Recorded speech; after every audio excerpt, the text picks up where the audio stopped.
ये आज का जो हम लोग का टॉपिक है, जैसा कि हमने कल बताया था आपको कि ये नेटवर्क टोपोलॉजी आर्किटेक्चर के ऊपर बात करेंगे हम लोग, जिसमें हम लोग समझेंगे टू टीयर, थ्री टीयर या स्पाइन लिफ्ट क्या होता है। ये टोपोलॉजी की क्या होता है, क्या काम होता है इसका। वैन के बारे में हम लोग जानेंगे, सोहो नेटवर्क के बारे में जानेंगे, और ऑन प्रेमाइसेस एंड क्लाउड से रिलेटेड जो नेटवर्क्स होते हैं उनके बारे में हम लोग समझने की कोशिश करेंगे। एक बार आप इमेजिन करिए किसी सिटी के बारे में। वो शहर जिसमें कि हर तरफ जो है रोड्स होते हैं, सिग्नल्स होते हैं, ट्रैफिक होता है आपका। जैसे आपको जितने भी कार है उन सबको आपको पाथ की जरूरत, उसको रास्ते की जरूरत पड़ती है। उसी तरीके से जो डेटा पैकेट होता है आपके नेटवर्क में, उसको भी आपको रास्ते की जरूरत पड़ती है, जिससे कि वो किधर से होकर के ट्रेवल करेगा।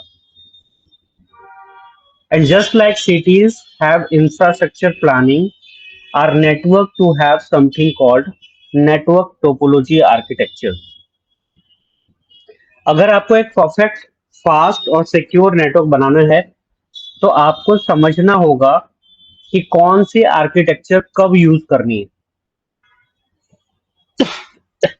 अगर इसकी हम बात करें, तो आपके स्मॉल होम सेटअप से लेकर के जो बड़े एंटरप्राइज डेटा सेंटर्स होते हैं, उन सब के लिए जो है अलग अलग आर्किटेक्चर्स होते हैं, और हमें इस चीज को बहुत अच्छे से समझना होगा। तभी हम प्लान कर सकते हैं कि हमारा नेटवर्क को, हमारा जो नेटवर्क जो हम जिसको बनाने जा रहे हैं, उसमें किस तरीके के आर्किटेक्चर या किस तरीके की टोपोलॉजी की रिक्वायरमेंट है। सबसे पहले हम लोग समझेंगे कि what is network topology architecture, मतलब क्या है इसका। ठीक है, इसमें क्या सीखने वाले हम लोग, define how devices and services arranged in a network. आपका जो नेटवर्क, कोई भी नेटवर्क होगा, उसमें नेटवर्क डिवाइसेस होंगे, उसमें एंड यूजर डिवाइसेस होगा, और अलग अलग सर्विसेज उस नेटवर्क के ऊपर चल रही होती है। तो वो कैसे काम कर रहा है, इनके बारे में आप इस चैप्टर में सीखने वाले हैं। साथ में ये जो जो हम अपना सर्विसेज, इसको जो हम नेटवर्क को जो अरेंज कर रहे होते हैं, उसका परफॉर्मेंस के ऊपर क्या जो है आपका इम्पैक्ट होने वाला है। और बात आती है स्केलेबिलिटी की। स्केलेबिलिटी का मतलब होता है कि जब हमको अपने नेटवर्क को एक्सपेंड करना हो, उसमें कोई चेंजेस करना हो, तो क्या हम आसानी से उसमें हम कोई चेंजेस कर सकते हैं या नहीं कर सकते। तो इन्हीं से ये आपका स्केलेबिलिटी के ऊपर डिपेंड करता है कि आपका जो नेटवर्क को कितना स्केलेबल है। क्या हमको पूरी तरीके से फिर चेंज करना पड़ेगा क्या नेटवर्क, या जो एग्जिस्टिंग नेटवर्क है उसी को हम जरूरत के हिसाब से उसमें हम कुछ ऐड ऑन करके उसको बढ़ा सकते हैं क्या। और साथ में फॉल्ट टॉलरेंट की बात करते हैं, टॉलरेंस की बात करते हैं। फॉल्ट टॉलरेंस बहुत इंपॉर्टेंट है। फॉल्ट टॉलरेंस का मतलब क्या है कि दुनिया में कोई ऐसी मशीन बनी नहीं है जो आपका खराब ना हो। चाहे महंगी से महंगी, आप कितनी भी महंगी कार ले लीजिए, कितनी ही महंगे आप जो है हवाई जहाज या कुछ भी आप ले लीजिए, इसको जो बनाने वाला जो ऑर्गेनाइजेशन है वो आपसे कभी भी ये नहीं कहेगा कि ये खराब नहीं होगा। आप देखते होंगे कि जो महंगी से महंगी कार है, उसको कभी ये वो कहता नहीं है कि आपका खराब नहीं होगा। वो कहता है कि हम आपको, अगर आपका गाड़ी खराब हो जाएगा, तो हम आपको इतने साल की सर्विसेज देंगे, और इवन हम रोड साइड सर्विस देंगे। कहने का मतलब ये है कि आपका गाड़ी जहाँ पे खराब हो गया, आप कॉल कर दीजिए, वहां पर वो आकर के आपकी गाड़ी को ले करके जाएगा, ठीक करके आपको पहुंचाएगा। तो आपको सर्विसेज देगा, लेकिन जो है वो कभी भी आपके सर्विसेज की बात कर रहा होगा, लेकिन ये नहीं बोलेगा कि वो खराब नहीं होगा। तो उसी तरीके से आपका फॉल्ट टॉलरेंस की बात करेंगे। जब हम डिवाइसेस लगा रहे होंगे, तो फॉल्ट तो आएगा ही आएगा। अब हमको ये देखना है कि हम कैसे हमारी सर्विसेज डाउन ना हो, इस बात का ध्यान रखना होता है। आज आप देखते होंगे कि हमारा नेटवर्क बहुत रेयर डाउन होता है। कभी भी जो है आप जो भी बड़े साइट से, चाहे आपका बैंक हो, चाहे गूगल हो, चाहे फेसबुक हो, चाहे कोई भी, कभी आपने इसको डाउन होते हुए नहीं सुना होगा। तो ये क्यों नहीं हो पा रहा है? ऐसा नहीं है कि वो पीछे उनके सर्वर्स खराब नहीं होते होंगे, उनकी हार्ड डिस्क खराब नहीं हो रही होगी या उनके नेटवर्क में प्रॉब्लम नहीं आ रहा होगा। वो जो आपको उसके सर्विसेज इम्पैक्ट नहीं हो रही होती है, उसका सबसे बड़ा वजह है कि उनका नेटवर्क या उनका जो आर्किटेक्चर इस हिसाब से प्लान्ड है कि वो फॉल्ट टॉलरेंट है, उसमें फॉल्ट टॉलरेंस की जो है जो फैसिलिटी अवेलेबल है। कहने का मतलब है कि आपके पास मल्टीपल सर्वर है। हमने एक दिन बात हम कर रहे थे, आपको डेटा सेंटर जो आज की डेट में आप यूज करते हैं, आपका डेटा अगर मान लीजिए आप इंडिया के अंदर रहते हैं, आपका डेटा सेंटर इधर नोएडा में है या मुंबई में है, अगर उसमें कोई प्रॉब्लम आ गया तो उसकी कनेक्टिविटी, उसका आपका डेटा का दूसरा कॉपी पता चला कि सिंगापुर में है या किसी और दूसरे और भी कंट्री में है, तो अगर एक डाउन भी हो गया, डेटा सेंटर में कोई प्रॉब्लम आ भी गई, तो आपका दूसरे जगह से आपको डेटा मिल रहा होगा, मतलब आपकी सर्विसेज पूरी तरीके से डाउन कभी नहीं होगा। वहां पे आपका डेटा ट्रांसफर का स्पीड स्लो हो सकता है। क्यों? क्योंकि जो डिस्टेंस है, जो आपके आपकी कंट्री के अंदर जो एक डेटा सेंटर है, वहां से आप तक जो डेटा आने में कम टाइम लगेगा, बट वही जब उसका डिस्टेंस बढ़ेगा तो वहां पे आपका डेटा को आने में टाइम लग रहा होता है। लेकिन वो सर्विसेज डाउन नहीं होगा, इसलिए आपको पता नहीं चलेगा कि आपका सर्विस डाउन है या पीछे कुछ खराब है। ठीक है, तो इसकी बात हम लोग कर रहे होंगे। Different topologies for different use cases, अलग अलग तरह की टेक्नोलॉजी आपकी जरूरत के हिसाब से आपका इस्तेमाल कैसा है उस पे डिपेंड कर रहा होता है। इसमें जो सबसे पहला आपके सामने आ रहा होता है, टू टीयर आर्किटेक्चर की बात कर रहे होंगे, तो हम लोग सबसे पहले बात करते हैं आपके टू टीयर आर्किटेक्चर की। सोचिए कि एक छोटी ऑफिस है जिसमें आपके सिर्फ 10 से 12 लोग हैं। उनका डेटा डायरेक्टली एक एक्सेस लेयर स्विच से कनेक्ट होता है, जो फिर डिस्ट्रीब्यूशन लेयर तक जाता है। एक्सेस लेयर क्या होता है? अगर आप एक्सेस लेयर की बात कर रहे होंगे, जब हम लेयर्स टू टीयर आर्किटेक्चर की बात कर रहे होंगे, तो इसमें दो लेयर है। एक होता है आपका एक्सेस लेयर, दूसरा आपका होता है यहाँ पर इस वाले में होगा आपका कोर लेयर, है ना? तो हम लोग और भी पढ़ेंगे, मेनली जब हम सिस्को के जो डिवाइसेस जो बना रहा होता है, जो सिस्को अपने डिवाइसेस बना रहा होता है, वो 3 लेयर के को दिमाग में रख करके बना रहा होता है। जो सबसे पहला लेयर है वो है आपका एक्सेस लेयर, दूसरा है आपका डिस्ट्रीब्यूशन लेयर, और तीसरा है आपका कोर लेयर। ठीक है, तो एक्सेस लेयर पहले समझते हैं, जहां से यूजर डायरेक्टली कनेक्ट होता है। जैसे कि आपका कंप्यूटर है, जैसे कि आपका प्रिंटर है, ये सारी चीजें कहां पर होगी? ये एक्सेस लेयर पे होगा। एक्सेस लेयर पे जब भी हम यहां पर बात कर रहे होंगे, तो हम कंप्यूटर और प्रिंटर की बात नहीं कर रहे, यहाँ पर हम उन नेटवर्क डिवाइसेस की बात कर रहे हैं जहां से आपका कंप्यूटर और प्रिंटर जहां पर कनेक्ट होता है। तो जो आपका एक्सेस लेयर के क्या होंगे? स्विचेस होंगे, एक्सेस एक्सेस लेयर के राउटर्स होंगे। ठीक है, तो सबसे पहले आपको समझना क्या है? आपको समझना है एक्सेस लेयर होता क्या है। तो एक्सेस लेयर जहां पर जिस स्विच से या जिस जो है स्विच से आपका कंप्यूटर और प्रिंटर कनेक्ट होता है। जब आप डिस्ट्रीब्यूशन लेयर की बात कर रहे होंगे, तो यहीं पर सारा ट्रैफिक, अलग अलग जगह से ट्रैफिक आ करके यहाँ पर एग्रीगेट होता है और वहीं से कंट्रोल होता है। ठीक है, और जो कोर लेयर है, ये बैकबोन की तरीके से काम कर रहा है। अभी हम लोग जो कॉन्फ़िगरेशन कर रहे थे, तो आपने देखा था कि हम लोगों ने 3 अलग अलग राउट लोकेशन लिए थे, एक वाराणसी, एक लखनऊ और एक दिल्ली।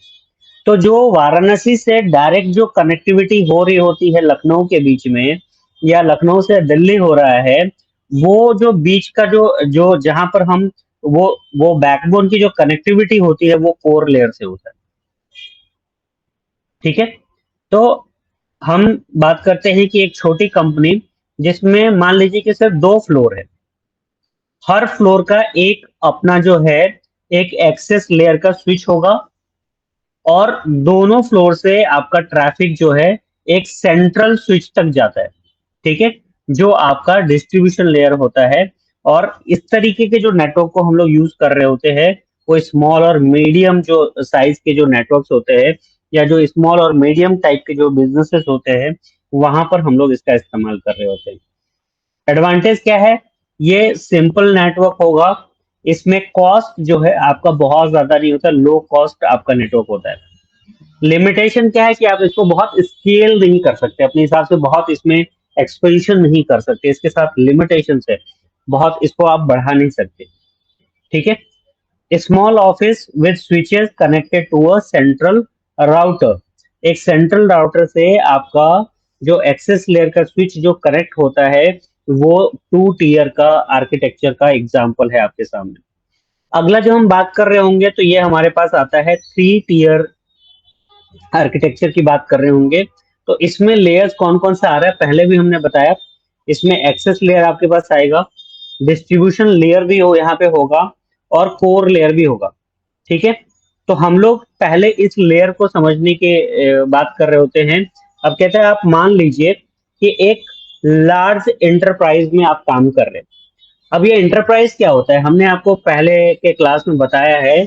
इंटरप्राइज वैसे ऑर्गेनाइजेशंस होते हैं जिसका एक सेंट्रल लोकेशन होता है, यानी कि एक हेड ऑफिस होता है, और उसके मल्टीपल ब्रांचेस अलग अलग जगह पे होते हैं। तो इस तरीके का जो जो आर्किटेक्चर हो, इस तरीके का जो ऑर्गेनाइजेशन होता है, इस तरीके की जो कंपनी होती है, उसको हम लोग इंटरप्राइज बोल रहे होते हैं।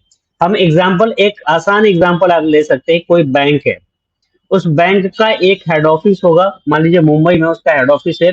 उसके बाद देश के हर एक एरिया में कहीं पर उसका रीजनल ऑफिस होगा, कहीं जोनल ऑफिस होगा, फिर उसके ब्रांचेस होंगे। तो अलग अलग एरिया में जो है अलग अलग जगह पे उसके ब्रांचेस होते हैं। ठीक है। तो इस तरीके का जो भी नेटवर्क होगा वो एंटरप्राइज नेटवर्क होता है, या इस तरीके का ऑर्गेनाइजेशन बहुत ज्यादा होते हैं। और इन ऑर्गेनाइजेशंस में आपको नेटवर्क की कनेक्टिविटी इस तरीके के ऑर्गेनाइजेशन में ही बहुत ज्यादा होता है। और इस वजह से जितने भी आपके कंप्यूटर मैन्युफैक्चरर है, या नेटवर्क वाले लोग हैं, या ओएस बनाने वाली कंपनियां हैं, आपको बहुत सारे ऑपरेटिंग सिस्टम जो आपके सर्वर के लिए आ रहा होता है, वो स्पेशली उसमें बहुत सारे ऑपरेटिंग सिस्टम कहते हैं कि ये डेटा सेंटर के लिए होगा, ये एंटरप्राइज के लिए है, ये नॉर्मल सर्वर है, ये वेब सर्वर है। तो आपको वो जो है इस चीज को दिमाग में रख करके बनाया गया है कि कोई भी एंटरप्राइज ऑर्गेनाइजेशन जो होगा, उसको किस तरीके के सपोर्ट सर्विसेज या उसके रिक्वायरमेंट होती है, उसको दिमाग में रख करके उस तरीके के ऑपरेटिंग सिस्टम या उस तरीके का नेटवर्क को डिजाइन किया जा रहा होगा। हम लोग यहाँ पे क्या बात कर रहे होते हैं, यहाँ पे हम लोग बात कर रहे हैं नेटवर्क आर्किटेक्चर के बारे में, जिसमें एक्सेस लेयर होता है जहां पर एंड यूजर डिवाइसेस होते हैं। एक्सेस लेयर किसको बोलेंगे, जहां पे एंड यूजर डिवाइसेस होते हैं। एंड यूजर डिवाइसेस में क्या आ रहा होगा आपका, एंड यूजर डिवाइसेस में आपका कंप्यूटर है, प्रिंटर है, ये सारी चीजें जो है ये एंड यूजर डिवाइसेस में आते हैं। और वो एंड यूजर डिवाइस जिस स्विच से कनेक्ट हो रहा होता है, वो एक्सेस लेयर का स्विच है, और वहां पे जो राउटर लग रहा होता है वो एक्सेस लेयर का राउटर होता है। उसके बाद है आपका डिस्ट्रीब्यूशन लेयर। ये क्या है, ये जो लोकल नेटवर्क को कनेक्ट कर रहा होता है, मतलब आपका जो आपका एक ब्रांच है, वो ब्रांच डायरेक्टली तो दिल्ली में कनेक्ट होगा नहीं अपने ब्रांच से। तो वो क्या होगा, पहले यहाँ के लोकल जो आपका सर्विस प्रोवाइडर है उससे कनेक्ट होगा। तो वो कनेक्ट कहाँ पर होगा, वो जाकर के आईएसपी के एंड में जो इंटरनेट सर्विस प्रोवाइडर है उसके यहाँ पर कनेक्ट होता है, और वहां पर जो राउटर और स्विच लगा हुआ होगा उसको हम लोग डिस्ट्रीब्यूशन लेयर का राउटर या स्विच बोलते हैं। ठीक है। थर्ड क्या है आपका, कोर लेयर। कोर लेयर ये जो है ये पूरे नेटवर्क का हाईवे है एक तरीके से, है ना। मतलब आप एक शहर के अंदर तो बहुत सारे छोटे छोटे रास्ते होते हैं, लेकिन एक शहर से जब आप दूसरे शहर को जोड़ रहे होते हैं तो आपको फिर आप हाईवे पे चले आते हैं। ठीक है। और वहां से आपका मतलब इसका मेन रोल क्या है, जो भी डेटा इस तक आया उसको फास्ट तरीके से आपको जहां पर जो कनेक्टेड जो दूसरा लोकेशन है वहां पर उसको पहुंचाना। आप जब अपने शहर से बाहर निकल रहे होते हैं तो जो एक्सप्रेसवे है या हाईवे है उस पे आपको बस आपके दिमाग में बस ये होता है कि हम अपने यहाँ से निकले हैं और जल्दी से जल्दी हमको जहाँ पे जाना है वहां पे हम पहुंचे, क्योंकि आपका एक्सप्रेसवे बिल्कुल जो है फ्री और आपको बढ़िया एक्सेस मिल रहा होता है। तो आपका कोर लेयर क्या काम कर रहा होता है, कोर लेयर का काम है डेटा को, वो बहुत दिमाग नहीं लगाता है, उसका कोई काम नहीं, उसके बाद डेटा आया उसको डेटा को उठाना है और दूसरे साइड उसको भेज देना है। तो कोर लेयर का काम सिर्फ डेटा ट्रांसफर का है एक जगह से दूसरी जगह पे, वो बैकबोन की कनेक्टिविटी के लिए यूज होता है। आपका डेटा पहले, अगर हम इसको समझें, तो आपका हम लोग का जो डेटा है वो पहले लोकल स्विच से डिस्ट्रीब्यूशन स्विच तक जाता है, और फिर हाई स्पीड कोर स्विच के थ्रू डेटा सेंटर या इंटरनेट का जो तक जाएगा या दूसरे ब्रांच तक जाएगा। ठीक है। ये कहाँ पर हम लोग इसको यूज कर रहे होते हैं? इसका इस्तेमाल हम लोग किसी बड़े कॉरपोरेट इंटरप्राइज में, हम लोग एंटरप्राइज नेटवर्क में यूज कर सकते हैं। लार्ज कॉरपोरेट ऑफिस या डेटा सेंटर्स में हम इनका इस्तेमाल कर रहे होते हैं। ये इसका एडवांटेज क्या है? ये एस्केलेबल है और ऑर्गेनाइज्ड है। ये पूरी तरीके से ऑर्गेनाइज्ड है, कौन सा डेटा कैसे किधर से जाएगा, कौन किससे कनेक्टेड है, ये पूरी तरीके से यहाँ पर सारा चीज वो है। और हम जितने चाहें उतने, अगर एक आईएसपी है, आप जाएंगे उसके पास कि हमें एक इंटरनेट का कनेक्शन चाहिए या नेटवर्क का कनेक्शन चाहिए, वो आपको कभी मना नहीं करता है। वो आपको कनेक्ट करके दे देगा। क्यों? क्योंकि उसका नेटवर्क एस्केलेबल है ना। उसको बढ़ा सकते हैं अपनी जरूरत के हिसाब से। इस तरीके की चीजें हैं कि वो आपको इस तरीके का फैसिलिटी आपको आपको ला करके दे सकता है। ठीक है। लिमिटेशन क्या है? इसका कॉस्ट ज्यादा है, क्योंकि बड़ा नेटवर्क है तो इसमें कॉम्प्लेक्स, एक तो कॉम्प्लेक्स नेटवर्क होगा। इसको, इसके आर्किटेक्चर को जो डिजाइन करने वाले जो लोग होंगे वो जानकार लोग होने चाहिए। प्लस इसमें कॉस्टिंग ज्यादा है, क्योंकि हाई एंड की मशीनें लग रही होती है। जो आपके कोर स्विचेस होते हैं उसमें एक एक कार्ड जो है आपको जो लग रहा होता है, जो वो बहुत महंगा आपको मिल रहा होता है। तो एक तरीके से ये आपका काफी कॉस्टली है, तो इसलिए बड़े ऑर्गेनाइजेशन ही इसको यूज कर सकते हैं, इसको अफोर्ड कर सकते हैं। तो large company with hundreds of devices and valence, आपका ये टीयर 3 टीयर्स आर्किटेक्चर भी यूज होता है। जब हम वीलन की बात करते हैं, हम वर्चुअल लैन की बात कर रहे होते हैं। जो स्विच है, जो मैनेजेबल स्विच आते हैं, उसमें हम लोग उसके पोर्ट्स को डिवाइड करके और हम मल्टीपल नेटवर्क उसी में क्रिएट कर देते हैं। और इसके बारे में हम लोग जब स्विचिंग सीख रहे होंगे तो वहां पर हम लोग विलेन क्रिएट करना भी सीखेंगे, और उसको कैसे मैनेज करते हैं, कैसे विलेन क्रिएट करते हैं, कैसे एक विलेन को दूसरे विलेन से हम लोग इंटर विलेन जो है आपका कम्युनिकेशन कैसे कराएंगे, ये सारा चीज हम लोग सीखने वाले हैं, प्रैक्टिकली इसको करने वाले हैं, और हम लोग खुद से इसको करेंगे। अगला जो आपके सामने एक जो कॉन्सेप्ट है, ये है आपका spine leaf architecture. Spine leaf architecture ये कहाँ पर इस्तेमाल होता है? कहते ये है आपका, मतलब जैसे ही हम बात कर रहे होते हैं स्पाइन लीफ आर्किटेक्चर की, यानी कि जो है ये आपका फ्यूचर का नेटवर्किंग है ना। तो जब आप स्पाइन लीफ आर्किटेक्चर की बात कर रहे हैं, यानी कि आप फ्यूचर ऑफ नेटवर्किंग की बात करते हैं। जो आपके मॉडर्न डेटा सेंटर्स है ना, जहां पर स्पीड और स्केलेबिलिटी जो है सबसे इंपॉर्टेंट है। स्पाइन लीफ आर्किटेक्चर कहाँ पर यूज हो रहा होगा? जो आज के डेट का जो डेटा सेंटर्स है, जो मॉडर्न डेटा सेंटर्स है, वहां पर हम इसका यूज कर रहे होते हैं। जहां पर आपको बहुत हाई स्पीड चाहिए, स्पीड की ज्यादा जरूरत होती है, और स्केलेबल है, मतलब जब जरूरत पड़ जाए जो है आपको वो करके देना पड़ेगा, है ना। डेटा सेंटर में आप जाते हैं, कौन आदमी आया, कौन सा कितना सर्वर लिया, कितना नेटवर्क का यूजेस कर रहा है, वो आपको मालूम नहीं। वो अपने आप से जो है आपके उस पर लॉग इन करके और अपने लिए हार्ड डिस्क, अपने लिए सर्वर तैयार कर रहा है, अपने लिए आपका नेटवर्क का बैंडविड्थ वो कर रहा है। कभी भी उसका नेटवर्क का बैंडविड्थ बढ़ जाता है, कभी उसकी रिक्वायरमेंट बढ़ जाती है। तो आपका ये स्केलेबल होना चाहिए। मतलब अगर आप डेटा सेंटर में कभी भी जाते हैं, या अगर आप क्लाउड में गए मान लीजिए, तो आप क्या कर रहे होते हैं? आपको अगर नेटवर्क की ट्रैफिक अगर आपकी ज्यादा हो रही है, तो उस समय आपका नेटवर्क ऐसा होना चाहिए कि उसको मैनेज कर पाए। ठीक है। तो इसलिए हम लोग स्पाइन लीफ आर्किटेक्चर को यूज कर रहे होते हैं। यहाँ यूज होता है स्पाइन लीफ आर्किटेक्चर कहाँ पर? डेटा सेंटर्स में। तो लीफ की बात कर रहे होंगे, अगर आप लीफ स्विचेस, स्पाइन की बात करें तो हाई स्पीड कोर स्विचेस होते हैं। जब आप लीफ की बात करेंगे तो ये क्या है? इससे आपके कनेक्ट होते हैं, आपके जो एंड डिवाइसेस है और सर्वर है वो इससे कनेक्ट होता है। तो एक तरीके से आप इसको मान सकते हैं, इसको कंपेयर कर सकते हैं आप एक्सेस लेयर के स्विचेस के साथ। और जब हम स्पाइन स्विच की बात करते हैं, कहते हैं every leaf connects to every spine. जो जो जो लीफ है, लीफ क्या है? एक्सेस लेयर का एक स्विच है। ये किससे कनेक्ट होगा? ये स्पाइन से कनेक्ट होगा। जितना भी लीफ है वो कनेक्ट होता है स्पाइन से। तो every leaf connects to every spine. अब बात करेंगे स्पाइन क्या होता है। ये एक स्विच है, जो हर लीफ है वो डायरेक्टली इससे कनेक्ट होगा। इससे आपका कोई भी बॉटलनेक पॉइंट नहीं होता, मतलब किसी मैक्सिमम लिमिट वहां पे नहीं है। हर लीफ हर स्पाइन से कनेक्ट होता है। मल्टीपल पाथ होगा, कोई डिले नहीं होता है यहाँ पे, है ना। एक एक जगह पे अगर कहीं पे काम हो रहा है या वो बिजी है तो आपको दूसरी तरफ से आप जा सकते हैं। जैसे अगर मान लीजिए रियल लाइफ का एग्जांपल अगर आप लेते हैं, तो सोचिए एक मॉल में हर शॉप का एक डायरेक्ट पाथ हो। हर फ्लोर से सेंट्रल लिफ्ट से जो है आप आ जा सकते हैं। वहां पर कोई वेटिंग का कोई वो नहीं है, कोई ट्रैफिक अगर वहां पे नहीं है ना। कहाँ पर इसका इस्तेमाल होता है? जो क्लाउड डेटा सेंटर्स है वहां पर यूज होता है, या जो आज के डेट में जो मॉडर्न इंटरप्राइज जो सिस्टम्स होते हैं वहां पर ये यूज हो रहा होता है। बेनिफिट्स क्या है? लो लेटेंसी, स्पीड ज्यादा होने की वजह से लेटेंसी लो है। आप बोलेंगे सर लेटेंसी क्या होता है? लेटेंसी वो टाइम है जब आप एक जगह से दूसरी जगह पर जब आपका डेटा ट्रेवल करके जा रहा होता है, तो वो जितने टाइम में ट्रेवल होगा वही उसकी लेटेंसी है। कहने का मतलब क्या है कि आपका एक डेटा वाराणसी से चला और वो दिल्ली जा रहा है, तो जितना टाइम उसको वाराणसी से दिल्ली पहुंचने में लगेगा वो उसका लेटेंसी होता है। वो टाइम जो है वो आपका लेटेंसी है।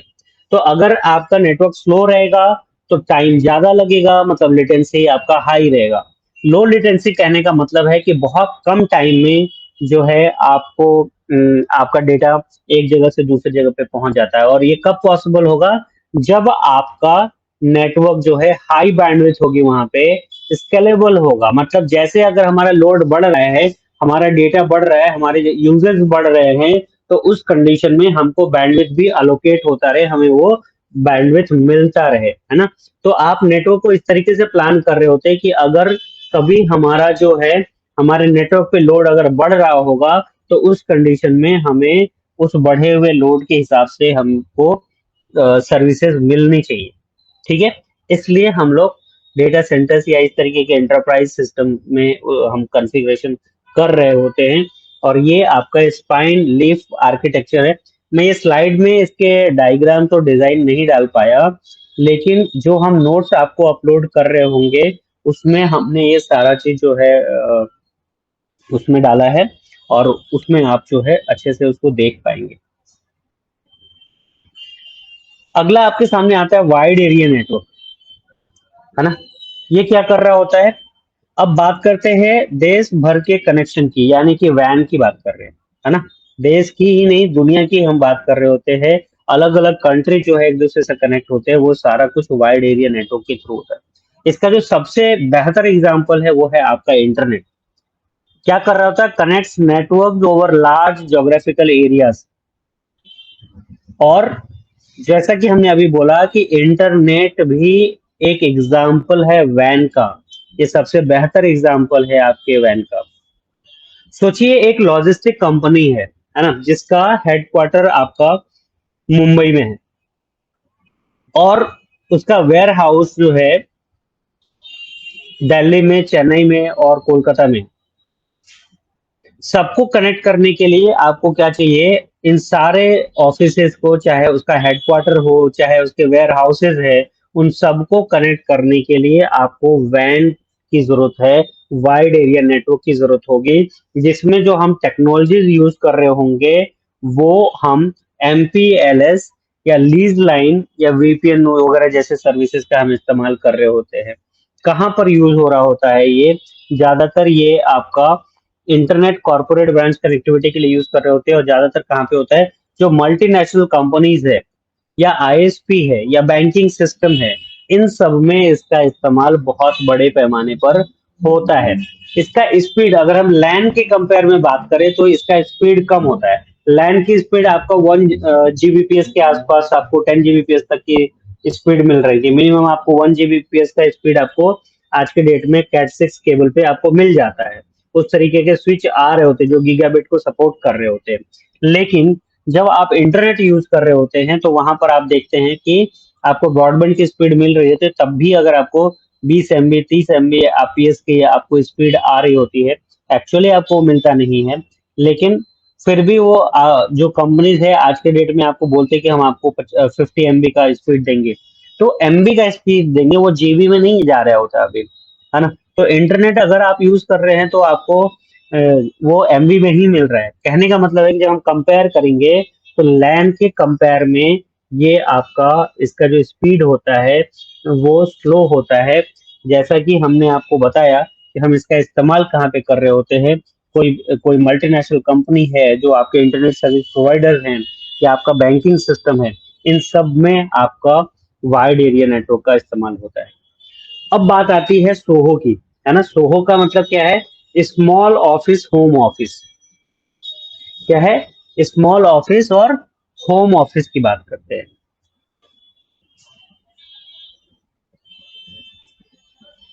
ठीक है। तो अब आप जो है आ जाते हैं कहाँ पर? घर के कोने में। दुनिया जो है वैन वगैरह से घूमते हुए, देश दुनिया आपको जो से घूमते हुए आप कहाँ पर आ गए? अपने घर पे आ जाते हो। यानी कि हम लोग सोहो सेटअप की बात कर रहे हो। जब सोहो सेटअप की बात कर रहे होंगे तो वहां पे आपके एक छोटे ऑफिस में कोई स्टार्टअप है या कोई घर में अगर आप लगा रहे होंगे तो वहां पे क्या हो सकता है? एक या दो लैपटॉप हो सकता है वहां पर, कोई एक प्रिंटर हो सकता है, कोई एक राउटर होगा, और आपका एक प्यारा सा जो है वाईफाई का सेटअप होगा। तो ये सारी चीजें, जो इस तरीके की चीजें जो है आपको सोहो नेटवर्क में मिलता है। मतलब मॉडेम मिलेगा, राउटर और कुछ डिवाइसेस, जैसे कि आपके कुछ लैपटॉप्स, प्रिंटर्स, और ये चीजें मिल रही होगी। इसको सेटअप करना आसान है, इसको मेंटेन भी करना आसान है ना। कौन यूज कर रहे होते हैं? ज्यादातर जो है फ्रीलांसर्स यूज कर रहे होते हैं, या जो छोटे स्टार्टअप्स है वो यूज कर रहे होते हैं, या अपने घरों में अपने चीजों के लिए, आज के डेट में पढ़ने लिखने इन सब चीजों के लिए भी हम लोग इसका यूज कर रहे होते हैं। या एक छोटा कोई टीम है, वो किसी ऑर्गेनाइजेशन के अंदर, वो भी इसको यूज कर रहे होते हैं, है ना। यहाँ पर क्या होता है? राउटर ही जो है सब कुछ हैंडल करता है। डीएचसीपी हो, नेट हो, फायरवॉल हो, एक मिनी सर्वर की तरीके से आपका राउटर ही सब कुछ हैंडल कर रहा होता है। और इस तरीके के नेटवर्क में हम ज्यादातर जो है वाईफाई का इस्तेमाल कर रहे होते हैं। ठीक है। तो उम्मीद करते हैं आप सोहो नेटवर्क को समझ गए। जो एक छोटा नेटवर्क, जहाँ पे कुछ कंप्यूटर्स लगे हो, एक आध प्रिंटर हो, और राउटर होगा, और राउटर को एडीएसएल मॉडेम या इस तरीके से, मान लीजिए आपका लीज लाइन भी अगर है तो उसके थ्रू आपके इंटरनेट कनेक्टिविटी है, और सारे डिवाइसेस जो है आपके वाईफाई के थ्रू कनेक्ट होते हैं। आपका मेन जो डिवाइस वहां पे है वो आपका राउटर ही है। वही आपको डीएचसीपी, नेट, फायरवॉल, मतलब हर एक चीज का जो है वो सर्विसेज दे रहा होता है। ठीक है। क्या क्या उसमें रहते हैं? एडीएसएल जो है हम लोग यूज कर रहे होते हैं, जो आपका लाइन है, डिजिटल सब्सक्राइबर लाइन है, वो है। फाइबर होगा, राउटर होगा, और बेसिक सा कोई स्विच होगा।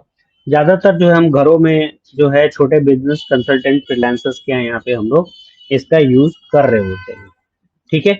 अब आते हैं हम लोग लास्ट जो हमारा है, लेकिन बहुत पावरफुल है, वो है आपका on premises versus cloud network architecture के बारे में हम लोग बात करते हैं। जब आप ऑन प्रेमाइसेस की बात करते हैं, यानी कि आपका ऑन प्रेमाइसेस का मतलब आपके अपने ऑफिस में की बात कर रहे होते हैं। यानी कि आपका खुद का सर्वर रूम होगा, पूरा कंट्रोल और जो है सेटअप का कॉस्ट वो आपका रहेगा, है ना। तो जब आपका अपना सर्वर रूम है, उसको सेटअप करने में भी आपका ही जो है पैसा लग रहा होगा। जितने भी आपके हार्डवेयर और सॉफ्टवेयर होंगे वो आपके ऑर्गेनाइजेशन के अंदर ही होंगे। ठीक है।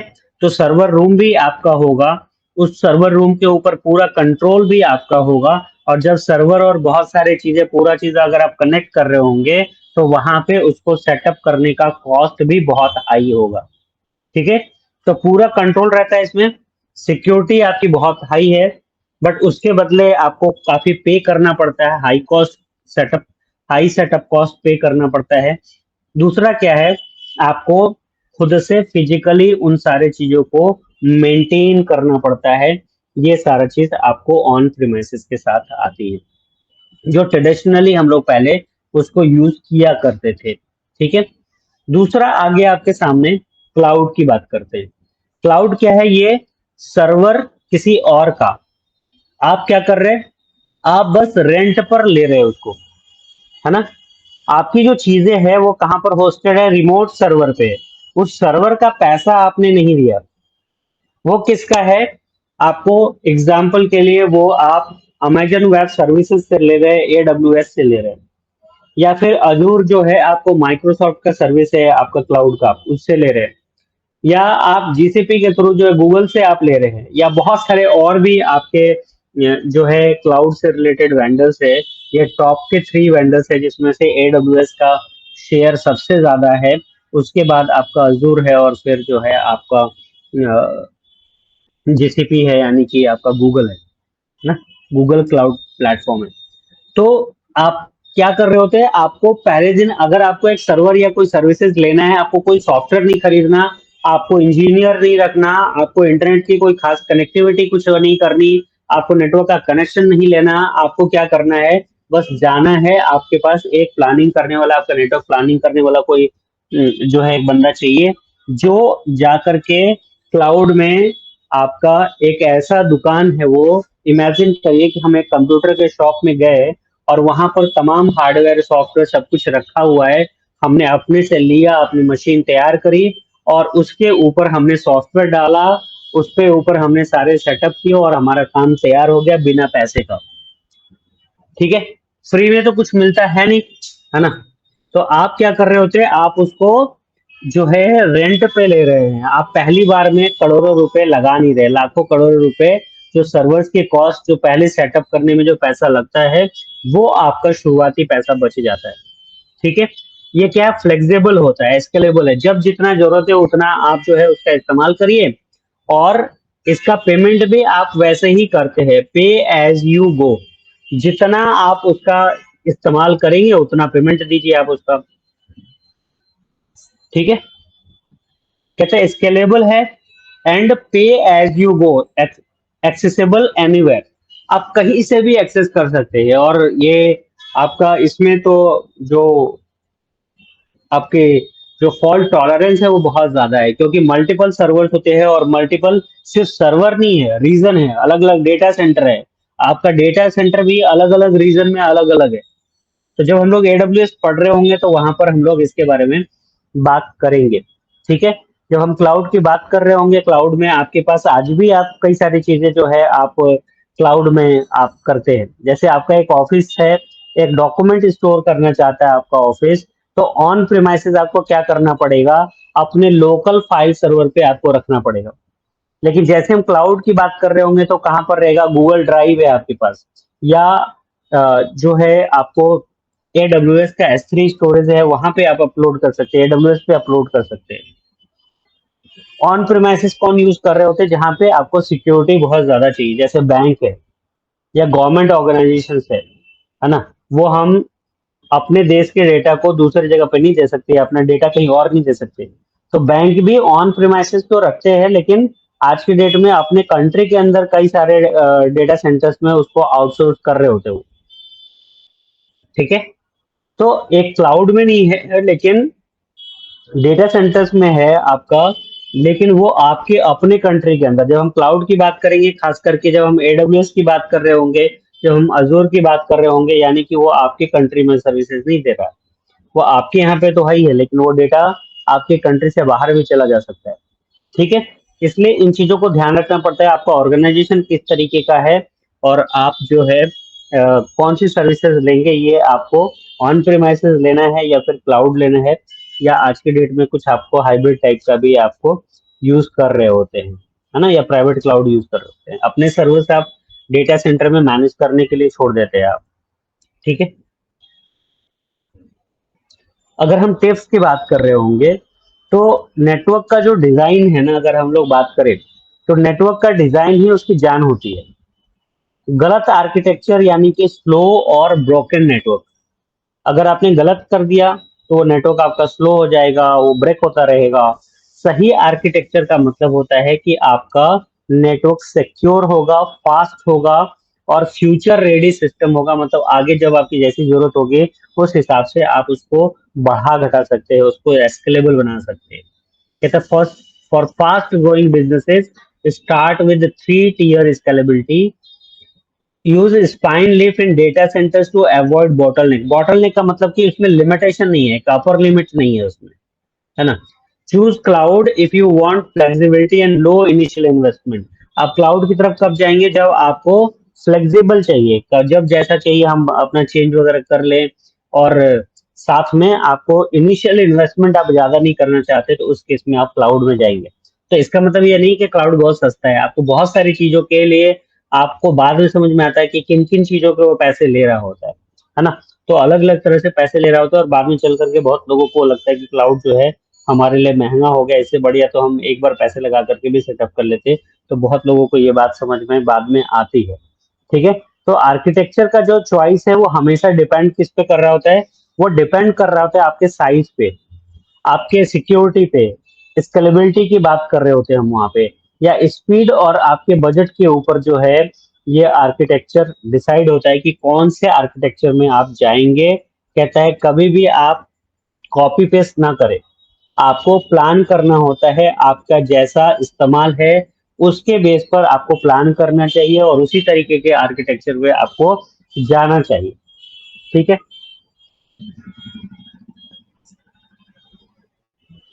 अगर आपका टोपोलॉजी बढ़िया होगा तो आपका ऑपरेशन जो है बहुत अच्छा होगा।